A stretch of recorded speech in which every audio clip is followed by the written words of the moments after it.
Alright, what's up guys? Welcome back to Life of Acro. I'm Acro Brandon, this is my life, so we're going to take part 2 of this video here of breaking down the case for the eSkate. I finally have a day off where I can get to it, so we're going to be looking at the deck here. I'm going to crack it open, see if everything is salvageable as I think it is for the most part. Like I said, there's a crack here and a crack here in the case. A few different cracks, but things that'll probably be okay. I feel like almost all the electronics should be good because my phone was still connecting to the Unity inside the case. So let's get to work and break it down and make sure everything's still usable. Drills make everything easier.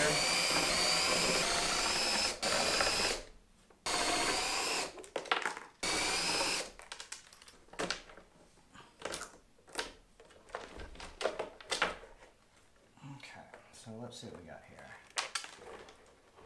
Everything seems to be okay in here. Oh yeah, the case has a way bigger crack now that I got it off. Hold on, I'll show you here in a second. Alright, so I don't know if you can see this here. I'm going to pick up the camera, but you can see the whole case is cracked around the corner here. All of this right in here, lifting up. So if I flip it up here now, we can see that the crack is a little more evident all the way around the line here. You know, like, it's not detrimental. I bet, like, if somebody was crafty, they could probably throw a layer of fiberglass around the outside, right? Keep the case as like a mold, basically, cover it back up, make that stick right there, and then maybe a layer on the inside. Quite possible, because you could still fit 18650s in here. Maybe a layer on the outside, a layer on the inside. But for me, for the purposes now, this case is about as dead as considered.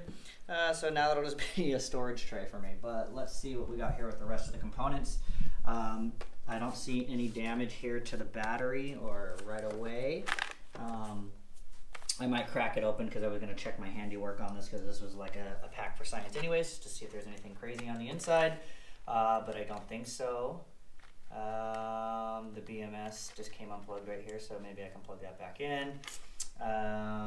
Let's see what else here. Hold on. It appears to be fine. Let's see.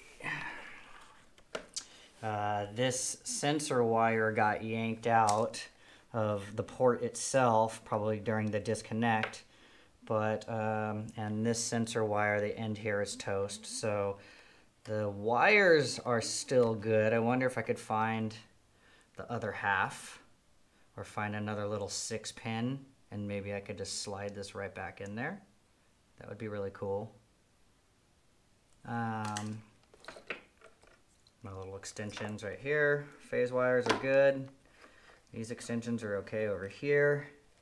Doesn't look like anything came loose directly. And like I said, I know the FOC box was working because I connected to it a few times with the app. So the FOC box or the Unity still works. Strong connection over here. Come on, where are we at? Pull it apart.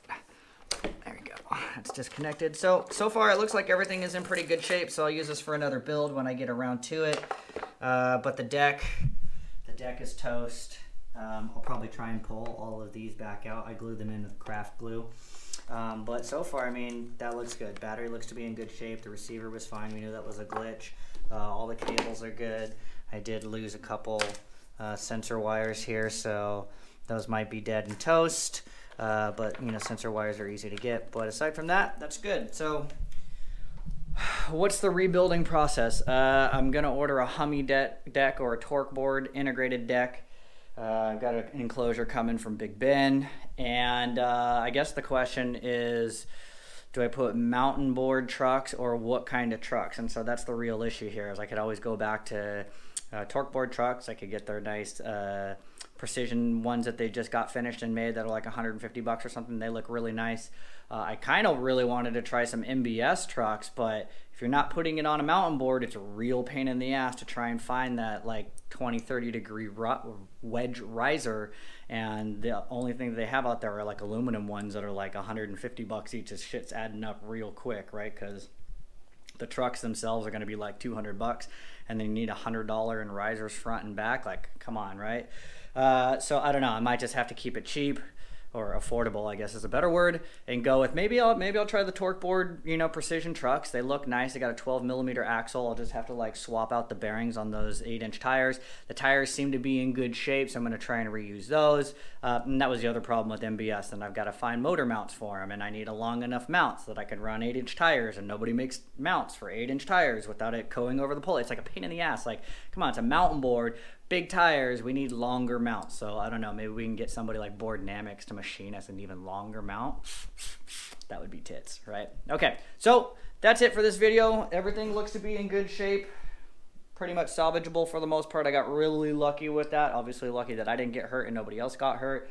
But basically, so I had my other board that I just finished, my Street Carver, which had 107s on it, the Superflies. So I had Superflies before I went to 6 inches, and the Superflies felt great, and I loved them.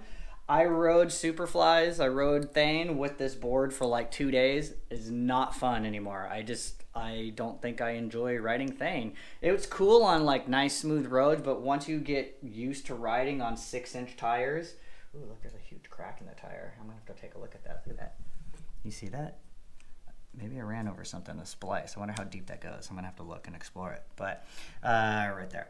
Anyways, once you ride pneumatics, I just can't ride comfortably anymore on Thane, especially when you're riding in the city and there's cracks and divots and other things to run over. It's just like, I don't want to have to necessarily go slower. So for me, pneumatics are a lot safer of a ride because they handle so much more stuff like that. So I guess that's the way it's gonna go. This board will stay just like this on 6 inches. And then when I rebuild the other one on the Hummy deck, that'll be 8-inch tires. Super cush. All right, till the next video, thanks for watching.